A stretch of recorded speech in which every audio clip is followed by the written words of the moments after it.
tempat 2 kuliah satu malam. Seperti mana di Surau Makmuriyah Sarjana Utama. Surau Makmuriyah Sarjana Utama dia ada kuliah maghrib dan juga kuliah isyak. Tak boleh. Tapi orang yang tidak, maknanya mereka ni merasa janggal dengan Islam, mereka akan rasa ni pelik. Tazkirah atau kuliah maghrib sudah dah, tak payah isyak pula. Dah jadi. Dah jadi pelik kan. Bunyi dah kat belakang popek witir. Ni dalam bulan Ramadan sudah. Wujud Tok Imam tak kat tangan baca doa kunut, ladak lagi gila kat belakang. Lagi teruk pula rasa nampak gaya ni. Ada lagi terkodar lagi ke? Ingat. Tuan-tuan, kalau kita belajar dalam bab witir, witir ni kalau kita belajar dalam kitab mazhab Imam Abu Hanifah, yakni mazhab Hanafi, solat yang diwajibkan ke atas orang Islam ialah 5 waktu. Tapi dalam mazhab Hanafi, mereka mewajibkan solat menjadikan 6 waktu. 5 waktu ni adalah kefarduan, tuntutan yang wajib dijalankan atau dikerjakan oleh hamba-hamba Allah yang Muslim, beribadah atas tuntutan perintah Allah Subhanahu Wa Taala. Satu lagi, Imam Abu Hanifah menambah dengan solat sunat witir sebelum tidur sebagai penutup segala amalan yang dikerjakan sepanjang satu hari. Dan dia menyatakan bahawa hukum wajib solat sunat witir bukan pada syarak, tapi orang itu mewajibkan ke atas dirinya solat sunat witir. Itu maksud dia. Maknanya witir ni bukan dalam bulan Ramadan dia. Pahaman kita hari ni bila sebut witir ada lepas daripada Ramadan, itu yang jadi keliru dengan Islam. Dan saya cuba jelaskan kenapa kita hari ini rasa pelik dengan agama kita. Kenapa kita rasa pelik tengok orang menjalankan undang-undang Allah, orang berjuang undang-undang Allah. Kenapa kita rasa pelik orang ajak kita buat baik. Kenapa kita rasa pelik orang ajak kita baca Quran. Saya akan nyatakan, oleh kerana kita telah terbiasa hidup dalam keadaan jahiliah, maka kita akan memandang agama kita sangat pelik. Sebab itu saya kiaskan pada zaman Nabi SAW. Kenapa masyarakat Arab Quraisy tak boleh terima dakwah Nabi? Lagi-lagi tatkala Nabi mendapat wahyu, Nabi panggil semua kabilah-kabilah Arab, Nabi naik atas bukit, Nabi kata Allah telah perintahkan aku membawa agama Islam dan aku adalah Muhammad Rasulullah SAW. Tiba-tiba Abu Lahab tunjuk kepada Muhammad, tabban laka ya Muhammad, celaka kamu Muhammad. Kamu panggil kami semua semata-mata nak bagi tahu itu aja, celaka kamu. Maka Allah jawab dalam Quran, tabbat yada abi lahab wa tab. Celaka tu balik kepada Abu Lahab. Nak cerita kata masyarakat Arab tu bencinya dengan Rasulullah dan memandang pelik kepada Rasulullah kerana sudah terbiasa dalam keadaan jahiliah. Saya sebut dah tadi apa makna jahiliah. Quran ataupun kitab tak dipegang, kemudian tak ada Rasul sebagai pimpinan, sebagai pemimpin, kemudian tidak ada tamadun, tidak ada akhlak dan tidak beradab. Ini zaman jahiliah, penindasan, kejahatan berluas-luasa. Malah ada garis panduan, yang kaya jarak dengan yang miskin terlalu jauh. Keluarga yang miskin tak sama taraf dengan orang kaya. Ini cerita zaman jahiliah. Hatta anak perempuan, orang jahiliah ni dia tak boleh terima anak perempuan. Dia akan tanam anak perempuan kerana anak perempuan ni bawa malang dalam keluarga. Makna kebencian mereka kepada anak perempuan. Itu zaman jahiliah dulu. Dan hari ni tuan-tuan, apa kurangnya jahiliah kita? Apa kurangnya? Kalau dulu tanam anak dalam lubang kerana menyusahkan keluarga, hari ini buang anak tepi longkang, apa kurangnya? Kalau dulu kerana tidak beradab mereka, tidak ada, maknanya tidak ada kesopanan, ada pula garis ataupun jarak yang terlalu jauh di antara miskin dan kaya, apa kurangnya hari ini orang yang kaya memandang rendah kepada orang miskin? Kalau dulu tak berakhlak, apa kurangnya hari ini orang tak berakhlak, menghina ulama, buat perkara-perkara keji? Apa kurangnya? Maknanya nak cerita pasal apa kita merasa asing dengan agama kita sendiri kerana kita sudah terbiasa dengan keadaan jahiliah kita. Sebab itu kita tak boleh terima dan kita rasa pelik. Kita dah biasa dengan undang-undang barat sebagai contoh. Tiba-tiba datang satu orang hak baik nak menjalankan undang-undang Allah, nak terapkan undang-undang Allah. Pasal apa kita rasa janggal? Sebab kita dah biasa dengan undang-undang yang lama. Itu maknanya Nabi kata wasayaudu kama badarah. Pembunuhan, kekejaman seringkali ada di mana-mana pun tuan-tuan. Di mana-mana pun, carilah di Britain ke, di Perancis ke, kejahatan itu ada aja. Pasal apa? Kerja syaitan. Syaitan ni dia tak putus asa. Hari-hari dia mari bisik kita. Bangun je, celik je kita daripada tidur, dia mari dah bisik ni, jom kita buat jahat. Ni, bangun lambat sikit, tak apa, pukul 8, pukul 9 hari ni hari Ahad. Gitu je kan. Subuh tinggal, lambat sikit pun tak apa. Itu pasal kita jadi pelik dengan agama kita. Tuan-tuan, saya dah sebut kita muhasabah sama-sama lah. Ini saya nak cuba bawa kata kita ni, kenapa kita rasa pelik dengan agama kita. Dalam bulan Ramadan, tuan-tuan, kita baca Quran. Betul ke tidak, tuan-tuan? Ada tadarus Quran, baca sampai 30 juzuk Quran. Kalau orang hak tak duduk dalam masjid baca Quran 30 juzuk, baca di rumah, kita faham dia baca di rumah. Tuan-tuan, habis je 30 Ramadan, masuknya 1 Syawal sampai hari ni 13 ke 12 Syawal ni, ada tak kita buka Quran baca? Ni nak tanya ni dulu. Sebab kerja buat Islam, tuan-tuan, pada hari ni semuanya adalah bersandarkan kepada Quran dan hadis. Kita datang sembahyang berjemaah, Allah suruh kita sembahyang, Nabi suruh kita sembahyang berjemaah. Kita bersedekah adalah perintah daripada Allah, suruh kita bersedekah. Kita melaksanakan kebaikan adalah perintah Allah daripada Quran dan hadis. Maknanya kerja buat Islam ni, tuan-tuan, adalah landasannya Quran dan hadis. Kita sebagai orang Islam yang sepatutnya Quran itu jadi pegangan kita. Cuba kita muhasabah, start daripada 1 Syawal hari ni, ada tak kita buka Quran baca? Kalau kita terasa tak apa, jangan marah. Pasal apa, tuan-tuan? Saya kata terasa tak apa, lagi bagus terasa dah daripada tak terasa langsung. Kalau tak terasa langsung ni, maknanya apa? Diri dia ini tegar, dia masih lagi stay nak buat jahat, dia masih lagi stay tak rasa insaf, tak rasa sedar. Kurang-kurang kita bicara tentang selemah-lemah iman. Kalau kita baca Quran, maknanya kalau kita nak menilik tentang baca Quran ni, tak ramai yang rajin baca Quran. Betul ke tidak, Ustaz? Kita ambil perkara yang selemah-lemah iman. Ada tak start daripada 1 Syawal sampai hari ni, inginnya kita untuk buka Quran, tak baca pun, teringin. Itu selemah-lemah iman. Kalau teringin tu tak ada, awas pasal apa, Ustaz? Ramadan yang telah kita lalui sebulan itu tak memberi kesan dan tarbiyah yang terbaik di dalam jiwa kita. Ramadan yang kita lalui sebulan itu adalah menjadi sia-sia. Hak ni yang Nabi sebut, kam min shaimin laisa lahu min siyam. Pasal apa? Dia lalui sepanjang bulan Ramadan puasa, tapi lepas Ramadan Quran tinggal, masjid tak mari, dah mula dah puasa 6 lagi malas, ala sunnah je, apa nak puasa. Kalau orang Melayu kita ni kan, dia suka puasa 2 bulan. Jadi ustaz-ustaz dia cerdik, macam mana aku nak suruh orang ni puasa 6. Dia kata, tuan-tuan, boleh kita puasa 2 bulan. Pandai dia. Ustaz ni jenis ustaz yang pandai kona-kona. Pandai kona-kona, nak bagi hujah, kata orang Melayu ni pasal raya 2 bulan, dia nak kaitkan dengan amal yang baik. Maka dia fikir-fikir balik, tuan, tak payah puasa hari raya 1 Syawal, 2 Syawal sampai 24 Syawal, tak payah puasa. Makanlah sungguh-sungguh, lemang, ketupat, makanlah apa saja nak makan. Masuk 25, 26, 27, 28, 29 sampai 30 Syawal, puasa 6. Lepas puasa 6, masuk bulan yang baru, tuan sambutlah hari raya yang kedua, sebulan pula. Tu jangan cari pasal lah. Kalau dah buat juga memang naya, tuan-tuan.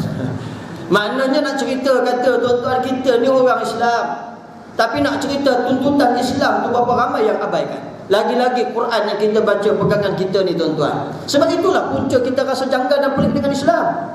Sebab tu kita tak boleh terima apa yang orang Islam buat. Sebab tu kita rasa Islam ni serba tak kena. Pasal apa? Sebab sebenarnya bukan Islam tu yang serba tak kena, kita yang serba tak kena. Sebab kita dah semakin jauh dengan Allah Subhanahu Wa Taala, sehingga kita merasakan janggal dan pelik sungguh ada orang macam ni. Kan? Aku pelik surah apa nama surah apa ni, Bukit Antarabangsa ni, Al-Hijrah kan. Patut rayalah dulu 2 bulan. 2 bulan baru ada balik kuliah kan. Kalau di tempat saya dia ada sebahagian surah dan tamyiz, kita rayalah dulu 2 minggu, jangan bagi ustaz lagi kan. 2 minggu tuan. Kalau di masjid saya 2 minggu orang dah tanya dah mana ustaz. Boring lah duduk saja termenung je kan. Kalau termenung akhirat tak pun, ni termenung nak kahwin 2. Ni payah juga kan. Menung je kan dalam masjid. Etika comel dah kan. Pegang tasbih dah. Sallallahu la ilaha illallah sampai 3-4 berhenti kejap, menung seminah ni. Aku jumpa hari raya baru ni kan. Dia mula dah. Pada tanya ustaz bila nak sampai, tak sampai-sampai lagi ustaz. Ada juga sebahagian tempat macam tu. Tapi ada sebahagian tempat yang lain sungguh-sungguh raya 2 minggu. Jangan panggil ustaz langsung, kita raya apa-apa. Di sini alhamdulillah tak ada. Jadi orang Islam yang lain yang biasa lepas 2 minggu baru nak dengar kuliah balik ni, tengok surah malam ni ada kuliah, rasa pelik ni. Maknanya awas. Kenapa? Kerana dia yang pelik, bukan Islam yang pelik. Dia yang telah merasa pelik kepada orang yang mengerjakan kebaikan. Artinya inilah yang disebut oleh Nabi SAW, wa sayaudu kama badana. Dan sabda Nabi SAW lagi, fatuba lil ghuraba. Untunglah, Nabi kata, orang yang asing, bukan warga Myanmar, bukan Bangladesh. Untunglah orang yang merasa dirinya asing. Maknanya apa? Kita dengar kuliah, orang pandang hina kepada kita. Kita sampaikan kuliah, orang pandang hina kepada kita. Orang ngejek-ngejek kita. Kita ajak orang buat baik, orang mengata ke kita. Untung orang macam ni, kata Nabi, kerana dia telah merasa dirinya sangat asing. Masyarakat tak boleh terima kebaikan yang dia buat. Untunglah orang yang sungguh-sungguh berjuang untuk menjalankan undang-undang Allah, kerana masyarakat yang lain memandang teruk kepada orang yang macam ni. Untunglah, kata Nabi, fatuba lil ghuraba. Ini janji Nabi, yang mana Nabi kata untung tersebut maknanya Allah Ta'ala akan bagi jaminan pertolongannya. Sebab tu dalam surah As-Saff, Nabi Allah Isa AS berkata kepada kaumnya, qala man ansari ilallah. Siapa yang nak tolong aku dekat dengan Allah, bantu berjuang agama Allah Ta'ala? Qala al-hawariyuna nahnu ansarullah. Kami, wahai Nabi Allah, yang akan menjadi penolong-penolong Allah untuk berjuang agama Allah Subhanahu wa Ta'ala. Maka kata Allah di akhir ayat tersebut, aku beri petunjuk dan hidayah serta pertolongan bagi mereka yang bersungguh-sungguh mau menjadi pembela agama Allah Subhanahu wa Ta'ala. Tuan-tuan, sebab tu saya kata Allah datangkan pertolongan sangat pelik. Dan kita tak mustahil, tuan-tuan, tak mustahil. Takut-takut kita ni jadi musuh, jadi pahit dengan Islam, jadi pahit sehingga kita jadi musuh dengan Islam. Wa'iyyazubillah. Jangan minta yang macam ni, tuan-tuan. Sebab Nabi SAW sebagai contoh yang selalu kita dengar perang Badar. Perang Badar ni kerana pasukan jumlah tentera Nabi hanyalah 313. Ini berdasarkan kepada riwayat. Ada riwayat yang lain kata sampai 400. Maknanya sikitlah, senang ceritanya sikit. 313 adalah jumlah pasukan Nabi yang kebanyakannya rambut dah putih, gigi 2 depan dah tak ada, tenaga dah tak kuat, kulit dah kedut-kedut, dah huzur. Ini pasukan Nabi yang nak membela agama Islam ni, tuan-tuan. Anak-anak muda hak badan hebat-hebat ni, semua hak dekat musuh belaka tu. Hak badan sadar-sadar belaka. Kalau sekali tarik ketul sampai terkoyak baju macam Hizbul Haq.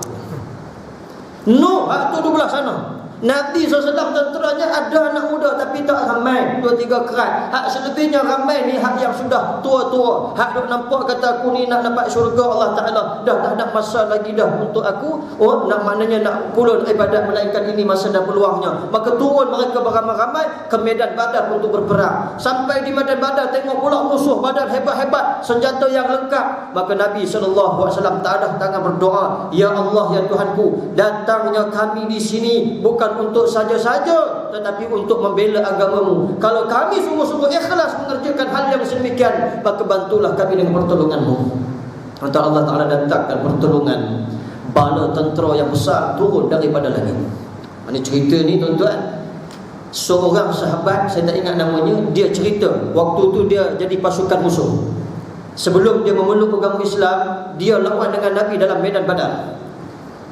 Dia lawan dengan pasukan Islam dalam medan Badar. Kemudian selepas daripada perang Badar ni, dia masuk Islam.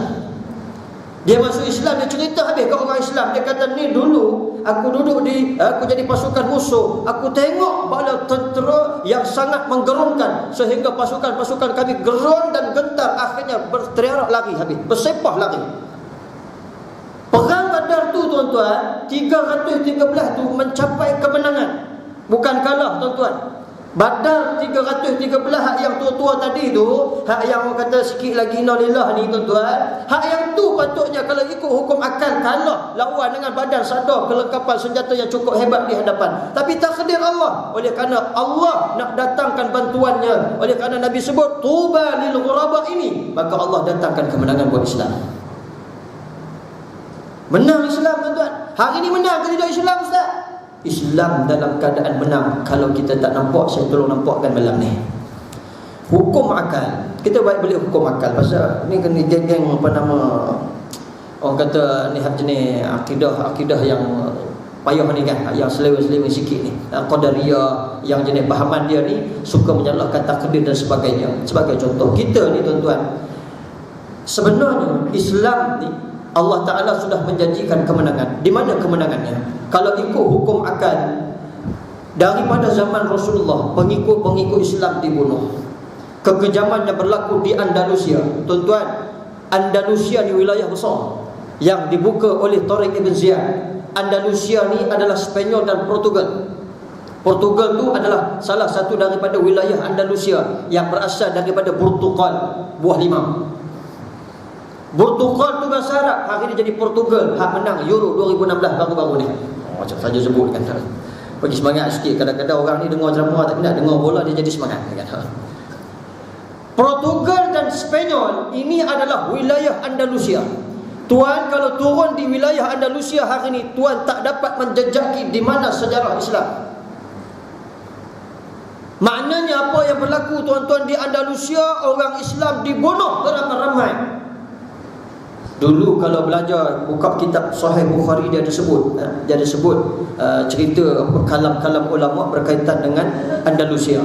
Andalusia ni dulu wanita-wanita Andalusia ni penghafaz Sahih Bukhari. Penghafaz Sahih Bukhari. Bukhari ni tuan-tuan, kitab dia bukan macam Quran satu tu. Dia ada 6 jilid ke 7 jilid. Itu Sahih Bukhari. Sahih Bukhari mana hadis riwayat Imam Bukhari. Wanita-wanita Andalusia ni hafal Sahih Bukhari ni tuan-tuan. Tapi sejarah meluputkan semuanya sekali oleh kerana orang Islam dibunuh. Dan hari ni tuan-tuan kalau tengok balik di Spanyol, di Barcelona, di Real Madrid, di Portugal dan mana-mana kawasan Andalusia, tak dapat tuan-tuan jejaki di mana sejarah Islam kerana orang Islam telah habis dimusnahkan. Mengikut hukum akal, bila Islam telah dimusnahkan, maka kuranglah jumlahnya Islam. Air yang kita tuang penuh, kita minum sikit-sikit, bukan dia makin penuh lagi, dia makin kurang. Begitu juga kalau kita tengok bagaimana di Asia Barat, kedudukan Ahlu Sunnah wal Jamaah mereka dibunuh, Saddam Hussein dibunuh, kedudukan orang Islam di Syria, kedudukan orang Islam di Yaman, semua. Bahkan kalau kita tengok balik, hari-hari kita dengar kematian. Begitu juga jiran kita yang terdekat Rohingya, yang mana Myanmar ni mengaku dah siapa ataupun kami akan hapuskan mana-mana orang Islam yang ada di wilayah kami. Sebab tu Rohingya dibunuh. Maknanya makin kurang lagi dah Islam ni. Saya nampakkan kepada tuan-tuan, kurang ke tidak Islam? Inilah kemenangan. Islam tak habis. Bunuh seorang, tumbuh macam cendawan. Di Palestin daripada dulu sampai sekarang kena bunuh Islam. Tak henti-henti. Ada je Islam. Tuan-tuan turun di wilayah Itali, Milan. Di bandar Milan sudah ada didirikan masjid hari ini. Di bandar Britain sudah ada Islamnya. Di bandar Paris sudah ada Islamnya. Yang mana dulu ni tak ada masjid, tak ada orang Islam, kebencian yang mendalam kepada Islam. Hari ini ni di sana tumbuh macam cendawan. Kamu bunuh di sana, di Sunun tadi di hujung sana tumbuh lagi. Bunuhlah banyak mana pun, makna tak habis-habis Islam ni. Tak habis. Ni nak jatuhkan Erdogan, ni nak bunuh dia. Lepas ni itu rancangan dia. Sebab orang Arab ni tuan-tuan, orang Asia Barat ni, dia gitu keadaan dia. Orang Asia Barat ni panah barang dan lain macam. Sebab tu Gaddafi ni kena bunuh. Dia adalah pemimpin Libya. Orang jatuhkan dia, bunuh. Pasal apa? Itu yang dihajatinya. Tuan, maknanya saya nak sebut, syaitan ni dia bisik sungguh-sungguh tanam rasa bencinya kita kepada agama. Rasa bencinya kepada agama ni macam mana saya nak buat satu perasaan yang tuan-tuan boleh rasa. Kita ibarat aku ni kafir. Ibarat contoh. Saya bukan nak kata tuan-tuan kafir. Ibarat kita ni orang kafir. Kita sembah batu atau sembah berhala. Kita tengok orang Islam pergi sembahyang. Dalam hati kita ni kata, aku kalau aku dapat keizinan untuk bunuh dia, bukan sekadar aku bunuh, aku penggal kepala dia, aku robek jantungnya, aku siap kulit-kulitnya, biar sampai tinggal rangka. Itu makna kebencian yang sangat mendalam. Aku dapat je orang Islam ni, minta maaf dah. Tiada masa aku nak bagi can ke dia, nak paksa-paksa dia, tak ada lagi dah. Aku pancung kepala dia, aku panggang dia hidup-hidup, aku seksa dia, aku rabit jantung dia. Kerana kebencian itu iblis sudah pun tanamkan di dalam hati kita. Contoh Hindun, seorang yang dia masuk Islam selepas daripada perang Uhud. Dia ni tuan-tuan cukup rasa benci dengan Panglima Hamzah. Hamzah ni nama anak saya. Saya sebut sikit kan, iklan kan. Sayyidina Hamzah ni tuan-tuan orang yang sangat digeruni oleh kabilah Quraisy. Kenapa? Bila ada pergelutan di kota Mekah, tiba-tiba bunyi tapak kaki kuda lebih kurang dalam 3 km. Duk-dak, duk-dak. Ini tapak kuda ni, hak ni bukan orang biasa. Sayyidina Hamzah hilang pergelutan itu sebentar. Kenapa? Kegerunan masyarakat Arab kepada Sayyidina Hamzah. Hindun ni rasa marah kerana dalam perang Islam menang ni pasal adanya Sayyidina Hamzah, singa Allah, Asadullah. Sebab itu gelaran yang diberi oleh Nabi SAW kepada pak saudara dia. Hamzah ini adalah singa Allah Ta'ala. Orang cukup gerun dengan dia. Bila masuk dalam medan perang, kalau aku berdepan dengan dia, mati aku. Senang cerita, mati aku. Kalau boleh nak mengelak. Dan tatkala dalam perang Uhud, Hindun merancang untuk membunuh Sayyidina Hamzah dengan mengupah Wahsy tombaknya. Orang kata supaya dapat baling tombak itu kena pada tepat dada Sayyidina Hamzah. Dan kebencian Hindun lagi mendalam. Andai Hamzah gugur di medan pertempuran, aku pasti merobek jantungnya dan aku memakan jantungnya.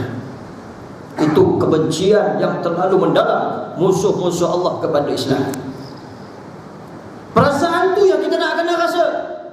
Orang kafir dia tak henti-henti. Maksud kafir di sini tu dah kena faham. Tapi dia kata ustaz ni kontroversi ni, bahaya ni, katanya kan. Kafir harbi. Itu kena faham.